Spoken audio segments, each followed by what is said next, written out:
न्याय देणार. आणि ओबीसीचे नेते सगळ्यात मोठे नेते आता दादा राहतील. ते आपण टॅम्पलिस म्हणायचो तर त्याला टीपी पण म्हणायचो आपण.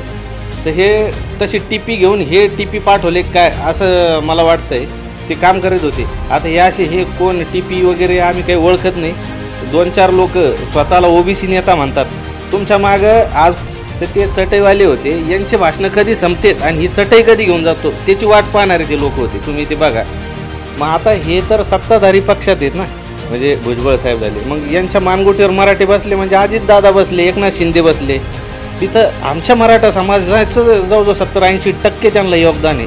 हे पक्ष जरी काढले तरी मला नाही वाटत यांच्या सगळ्यांचे डिपॉझिट जप्त होणार आहे. तुम्हाला सांगतो मी. यांना आधीच तर कोणी हे तर नाव मी ओळखतच नाही. आणि त्यानेच आवाहन केलं म्हणे की भुजबळ साहेब तुम्ही पक्ष काढा आणि आम्हाला ओबीसी आम्हाला नेते करा. असं काहीतरी चालू आहे त्यांचं. मराठ्यांचे तर झालेच झाले, मुस्लिमांचे झाले, दलितांचे झाले, ओबीसींचे म्हणजे जे शोषित पीडित अहो त्यांनी तुम्ही बघा. मराठा समाजाला तर आरक्षण अजून भेटायचं आहे पण अंतिम टप्प्यात आहे. त्यांना मराठा लावा, देशमुख लावा त्याचा प्रश्न आहे. आज आमचे पोरं मुद्दे राहिलेच नाही ना. मग आता काय करायचं. मग ओबीसी आणि यांच्यात भांडणं लावायचे हा यांचा कट कारस्थान आहे. टीपी मुंडे तुम्ही जरांगे पाटलाला सांगण्यापेक्षा तुमच्या मागं भुजबळ साहेब बसलेले होते ते मंत्रिमंडळात आहे त्यांना सांगा. कारण हे मुंबईकरांची गैरसोय होऊ नये. काय झालं तुम्ही जर आमची परसाकडची सोय नाही केली तर मग आमची आहे ना कोणाच्या घरापुढं जाऊन बसतील. आणि नमस्कार, स्वागत आहे आपलं मराठी मीडिया आणि गावरान माहिती या दोन्हीही चॅनलमध्ये. जर आपण पाहिलं तर मागच्या काही काळापासून मनोज जरांगे पाटील यांनी मराठा आरक्षण, मराठ्यांना कुणबी असल्याचं जात प्रमाणपत्र मिळावं यासाठी लढा चालू केला. संपूर्ण महाराष्ट्रामधून मनोज जरांगे पाटील यांना मोठा पाठिंबा मिळतोय. आता 20 तारखेला मनोज जरांगे पाटील लाखो करोडो मराठ्यांसह मुंबईच्या दिशेनं कूच करणार आहेत. पण त्याचबरोबर मनोज जरांगे पाटील यांच्यावर आणि मराठा आरक्षणावर टीकासुद्धा मोठ्या प्रमाणात होती. त्याच संदर्भात आज आपण चर्चा करणार आहोत सचिन हवळे पाटील यांच्यासोबत. सचिन हवळे पाटील हे मराठा आरक्षण आणि मनोज जरांगे पाटील यांचे कट्टर समर्थक आहेत. ते त्यांना मोठ्या प्रमाणात समर्थन करतात. त्यांच्यासोबत आज आपण चर्चा करणार आहोत. नमस्कार, तुमचं स्वागत आहे मराठी मीडिया आणि गावरान माहिती या चॅनलमध्ये. एकंदरीत जर आपण पाहिलं तर पंढरपूरमध्ये ओबीसी समाजाची एक सभा पार पडली. त्या सभेमधून मनोज जरांगे पाटील यांच्यावर जोरदार हल्लाबोल करण्यात आला. विविध स्वरूपाच्या टीका करण्यात आल्या. त्यामध्ये प्रमुख नाव येतं ते म्हणजे टीपी मुंडे यांचं. टीपी मुंडे काय म्हणाले हे तुम्ही ऐकलंच असेल. त्यांच्या बोलण्यावर तुम्ही काय सांगा. ते टीपी मुंडे कोण आहे तेच आम्ही ओळखत नाही मुळात. आता ते ऐकवात आलं की बा असे ते काहीतरी बरळले दादाविषयी फार अपशब्द त्यांनी वापरले. तर मला वाटतं आता हे बाकीचे जे नेते आहेत हे दमले असतील. तर आपल्याकडे कसं असतं ते दम लागला समजा तर लहानपणी खेळ खेळला जात होता. ते आपण टॅम्पलिस म्हणायचो तर त्याला टीपी पण म्हणायचो आपण. तर हे तशी टीपी घेऊन हे टीपी पाठवले काय असं मला वाटतंय. आम्ही फक्त एकाच साहेबाला ओळखतो, मुंडे साहेबांना, जे गोपीनाथ मुंडे साहेब होते. हे दुसरे कोणी आम्ही ओळखत नाही. आणि जर त्या गोपीनाथ मुंडे साहेबांचं जर तुम्ही बघितलं तर ते सर्व जाती धर्माच्या लोकांना सोबत घेऊन ते काम करत होते. आता हे असे हे कोण टीपी वगैरे आम्ही काही ओळखत नाही. अरे तुम्ही कोण येऊ देणार आहे. आमच्या जरांगे पाटलाच्या आत्ता 2-3 दिवसा पहिले कुणबीची नोंद सापडली. आम्ही जरांगे पाटील ओबीसीत गेलेले. आता ते आम्हाला ओबीसीत आणणार आहे. म्हणजे तुमचा जो गैरसमज झाला की तुम्ही जे 2-4 लोक स्वतःला ओबीसी नेता म्हणतात तुमच्या मागं आज कोणी नाही. आज तुम्ही जर दौरे बघितले, आम्ही सगळ्या दौऱ्यात बघितलं. आमच्यासोबत मुस्लिम बांधव, दलित बांधव, बंजारा बांधव, ब्राह्मण म्हणजे 18 पगड जातीचे साळी, माळी, तेली, तांबोळी सगळ्या जाती धर्माच्या लोकांनी मनोजदादांना पाठिंबा दिलेला आहे. आणि त्यांना ते लोक मनोजदादांना म्हणतात की तुमचा जो तुमची जी मागणी ती योग्य आहे आणि आमच्या सर्व जाती धर्माचा तुम्हाला पाठिंबा आहे आणि तुम्ही लढा, आम्ही तुमच्या पाठीशी असे म्हणतात. आज यांच्या जर तुम्ही सभा बघितल्या ह्या लोकांच्या तर यांच्या सभेला 1000, 2000, 500 लोक हे असतात. तुम्ही जर आमची आंतरवालीची सभा तुम्ही कवर केलेली तुम्हाला बऱ्यापैकी माहिती आहे. त्या आंतरवालीच्या सभेला सर म्हणजे चटयावाले, हे मंडपवाले, भोंग्यावाले हे जे लोक होते ना हे सगळे मिळून साऊंड सिस्टीमवाले हेच त्यांच्या सभे एवढे आमचे तर तेवढे ते लोक होते. आणि यांच्या सभेला ते जे लोक तुम्हाला दिसत आहेत तर ते चटईवाले होते. यांचे भाषणं कधी संपतेत आणि ही चटई कधी घेऊन जातो त्याची वाट पाहणारे ते लोक होते. तुम्ही ते बघा. कारण जर तुम्ही ओबीसी नेते म्हणताय तर तुमच्या मागं सर्व समाज आला पाहिजे. पण तुम्ही आज सगळ्या दौऱ्यांमध्ये बघितलं सर्व जाती धर्माचे लोक आज आमच्या पाठीशी आहे. दादा म्हणजे प्रत्येक तुम्ही मदरसे असतील, रस्त्याने लागताना मस्जिद असतील, डॉक्टर बाबासाहेब आंबेडकरांचे स्मारक असतील, त्या लोकांना जेव्हा अभिवादन करायला जातात तर त्या लोकांचा तुम्ही उत्साह बघितलेला आहे. आणि सर्व पक्ष, जे दलित संघटनांचे सर्व पक्ष, सर्व मुस्लिम संघटनांचे प्रतिनिधी मनोजदादांनी येऊन पाठिंबा देऊन गेलेले आहे. आता त्याच्या पुढे जाऊन ते असं सुद्धा म्हणाले की आतापर्यंत त्यांनी मनोज जरांगे पाटील यांचं नाव घेऊन टीका केली, पण ते पुढं म्हणतात की जे मराठा नेते आहेत ते आता आमच्या मानगुटावर बसलेले आहेत. त्या संदर्भात बी ते बोलले. म्हणजे आता त्या सभेला मी बघितलं की भुजबळ साहेब होते, पडळकर साहेब होते.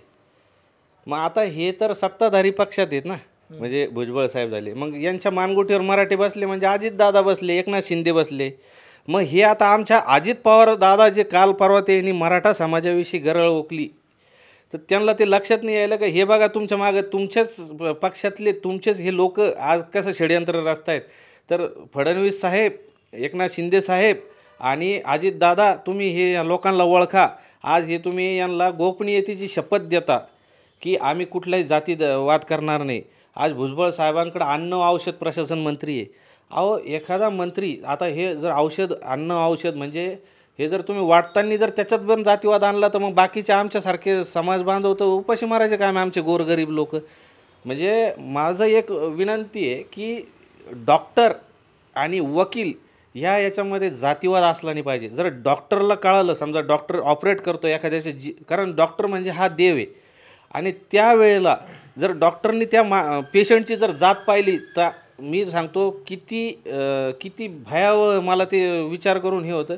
तर तुम्ही कृपया तुम्हाला विनंती राजकारण्यांना की तुम्ही ह्या असा इतका जातीवाद पेरून चुकीचे मेसेज देऊ नका. म्हणजे असं म्हणायचे छगन भुजबळ हे लोकप्रतिनिधी आहेत, राज्याचे मंत्री आहेत, सगळ्या जाती धर्मातल्या लोकांनी त्यांना निवडून दिलं, तरीसुद्धा ते एका समाजाच्या मेळाव्याला जातात, तिथं अशा पद्धतीचं भाषण करतात. त्याच्यावर 100%, कारण कोणताही आमदार हा लोकप्रतिनिधी जेव्हा होतो तर तेव्हा फक्त ओबीसी समाजांनी केलेलं. आज ते ज्या मतदारसंघातून निवडून जातात येवल्यातून, तिथं आमच्या मराठा समाजाचं जवळजवळ 70-80% त्यांना योगदान आहे.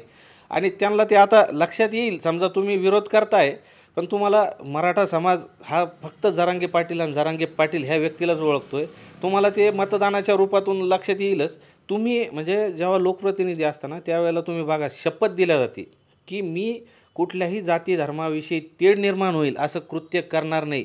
म्हणजे जे आता याचिका वगैरे जे गुन्हे दाखल व्हायला पाहिजे ते त्यांच्यावर व्हायला पाहिजे, कारण त्यांनी ती राज्यपालाच्या समोर शपथ घेतलेली असती. राज्यपाल म्हणजे हे एक न्यायाधीशच असतं आपलं, आणि त्यांच्यासमोर त्यांनी शपथ घेतलेली. तर त्यांच्यावर कोणता, आता मी काही कायदेतज्ञ नाही, पण त्याच्यावर कोणता गुन्हा होतो ते नोंद व्हायला पाहिजे. तो त्याच्यापुढे त्यांनी असं सुद्धा एक आव्हान केलं आहे की भुजबळांनी एक ओबीसीचा पक्ष काढावा आणि आपण या मराठ्यांना चितपट करू, किंवा छगन भुजबळ यांनी मुख्यमंत्री व्हावं असं त्यांनी इच्छासुद्धा बोलून दाखवली. अहो सगळे ओबीसीचे जे समाज बांधव आहे, ओबीसी मी तुम्हाला आत्ताच सांगितलं, मुस्लिम, दलित, ओबीसी, आदिवासी, ब्राह्मण, म्हणजे 18 पगड जातीचे, साळी माळी तेली तांबोळी सगळ्या लोकांचा मनोजदादांना पाठिंबा आहे. हे पक्ष जरी काढले तर मला नाही वाटत यांच्या सगळ्यांचे डिपॉझिट जप्त होणार आहे. तुम्हाला सांगतो मी, यांना आधीच तर कोणी हे तर नाव मी ओळखतच नाही, आणि त्यानेच आवाहन केलं म्हणे की भुजबळ साहेब तुम्ही पक्ष काढा ना, आम्हाला ओबीसी आम्हाला नेते करा, असं काहीतरी चालू आहे त्यांचं. मग तुम्ही एक करा ना साहेब, तुम्हाला चाचपणी करायची ना, तुम्ही राजीनामा द्या. तुम्हाला पक्ष काढायचा आता राजीनामा द्या, तुम्हाला तयारी करायला वेळ लागेल ना, 5-6 महिने इलेक्शनला असतील, वर्ष 6 महिने, तुम्ही त्याच्यात तयारी करा आणि बघा ना चाचपणी करून की तुम्हाला रिस्पॉन्स किती भेटतो. म्हणून तुम्ही आता काय झालं, तुम्ही सत्तेत असल्यामुळं तुम्ही काही बोलू राहिले तर ते चुकीचं आहे. तुम्ही पब्लिकमध्ये या, सर्वसामान्य जनतेत या आणि मग बघा, असं स्टेजवर येऊन भाषणं करून जाऊ नका. आता ओबीसीचे राज्यातले मोठे नेते म्हणलं तर छगन भुजबळ यांच्याकडे पाहिलं जातं, पण मात्र आता मनोज जरांगे पाटील यांची सुद्धा कुणबी नोंद सापडली आणि ते ओबीसीमध्ये आहेत. मग आता मनोज जरांगे पाटील हे ओबीसीचे सगळ्यात मोठे नेते झालेत का? मराठ्यांचे तर झाले, मुस्लिमांचे झाले, दलितांचे झाले, ओबीसींचे, म्हणजे जे शोषित पीडित. अहो त्यांनी तुम्ही बघा, मराठा समाजाला तर आरक्षण अजून भेटायचं आहे, पण अंतिम टप्प्यात आहे, म्हणजे आता भेटण्याच्या ह्याच्यात आहे. त्यांनी जेव्हा गॅलेक्सी हॉस्पिटलला ॲडमिट होते त्यांचं एक वक्तव्य आहे की मराठा समाजासोबत मी मुस्लिम आणि धनगर आरक्षणासाठी लढणार. म्हणजे तुम्ही बघा, म्हणजे त्या व्यक्तीचं व्हिजन बघा की ज्या ज्या लोकांवर अन्याय होतोय तो व्यक्ती शेतकऱ्यांचे प्रश्न उचलणार आहेत दादा. म्हणजे दादांना जे जे वाटतंय की बा ह्या गोष्टीवर हे करायला पाहिजे, दादा ते नक्कीच न्याय देणार. आणि ओबीसीचे नेते सगळ्यात मोठे नेते आता दादा राहतील. बरं, काही जणांचं असं सुद्धा म्हणणं आहे की जर सरसगट मराठे जर कुणबी झाले तर मग मराठा ही जात आहे ही कुठंतरी संपुष्टात येईल. मग भविष्यामध्ये त्याचं काय होईल? जर सगळे कुणबी झाले तर मग मराठा कोण राहील?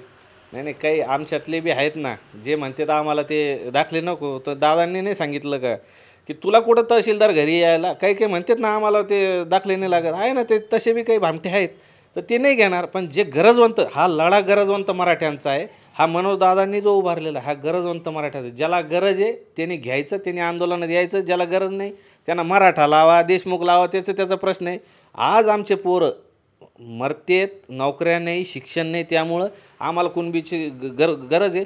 ज्या वेळेला आम्ही सदन होतो, आमचे बापजादे, आमचे आजोपंजोबा, आम्ही सदन होतो त्यावेळेला आम्हाला आरक्षणाची गरज नव्हती. मराठा समाज हा सर्व जाती धर्माचा मोठा भाऊ आहे.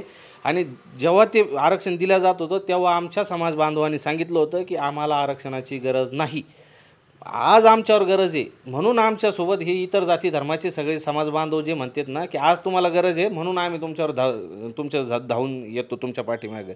आता हे लोकांचं काय झालं, मराठे हे सगळे एकत्र झाले. मग आता इलेक्शनला यांना मुद्दा नाही राहिला ना. आता जातीत मुसलमान मराठा एक झाला. हिंदू मुस्लिम हे जे आता वाद राहिले नाही. राम मंदिराचा प्रश्न मार्गी लागला, मुद्दे राहिलेच नाही ना. मग आता काय करायचं? मग ओबीसी आणि यांच्यात भांडणं लावायचे, हा यांचा कट कारस्थान आहे.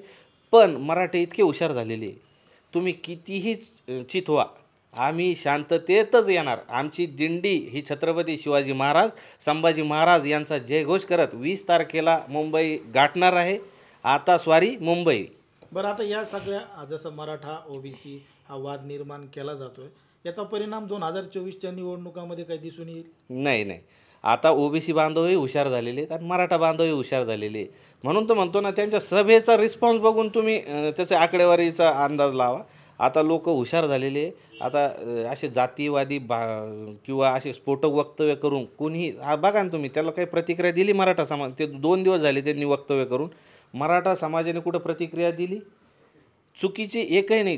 जोपर्यंत मनोज दादाच्या तोंडून एखादं स्टेटमेंट येत नाही की आपल्याला असं करायचं, तोपर्यंत की कोणताही समाज बांधव आमचा काहीच उग्र प्रतिक्रिया देणारही नाही. आणि जर दादांनी सांगितलं की असं करायचं तर त्यावेळेला नक्कीच समाज दाद देईन. 99% मराठा समाज हा मनोज दादा जरांगे यांच्याच पाठीशी आहे. अहो, आम्ही कशाला साफ करावं? आम्ही 2-3 कोटी समाज बांधव तिथे येणार आहे. आणि मनोज दादांनी पहिलेच सांगितलेलं आहे, आम्ही आमचं राशन पाणी सगळं, दाना पाणी सगळं घेऊन येतो आहे. आमचा फक्त आमच्यासमोर प्रश्न भेडसावतो आहे तो परसाकडं जायचा. म्हणजे ते संडासचा प्रश्न आमच्यासमोर राहतो. तर दादांनी तेच सरकारला आवाहन केलं की बाबा आम्ही येतो आहे ना, तर तुम्ही फक्त आमची तेवढी सोय करा. आता टीपी मुंडे, तुम्ही जरांगे पाटलाला सांगण्यापेक्षा तुमच्या मागं भुजबळ साहेब बसलेले होते, ते मंत्रिमंडळात आहे, त्यांना सांगा. कारण हे मुंबईकरांची गैरसोय होऊ नये. काय झालं, तुम्ही जर आमची परसाकडची सोय नाही केली तर मग आमची आहे ना कोणाच्या घरापुढं जाऊन बसतील. आणि तुम्हाला सांगतो 2-2, 3-3 महिने, कारण येताना भाकरी आणि चटण्या ते घेऊन खाऊन येणार आहेत. तुम्ही 2-3 महिने ना तुम्हाला कोमात जायची येईल, सगळे नाकातले केस जळतील तुमच्या. म्हणून तुम्हाला सांगतो तुम्ही सोय करा. आम्हाला साफ करायचं काम नाही, आम्ही आमच्या वेगळ्या गणगणित आहे. तर तुम्ही व्यवस्था करा, नाही तर मग तुम्हाला बघा कशी परिस्थिती होती. पुन्हा त्यांनी कुस्ती, चारी मुंड्याची अशी सुद्धा भाषा केली आहे, कोयत्याची भाषा वापरली आहे. चारी मुंड्याचीत कुठं केलं जातं? कुस्त्यांमध्ये. आणि कुस्त्या खेळायचं म्हणलं तर लंगोटवर यावं लागतं. आता आमचा लढा, मनोज दादाने क्लिअर सांगितलेलं आहे की आमचा लढा शांततेत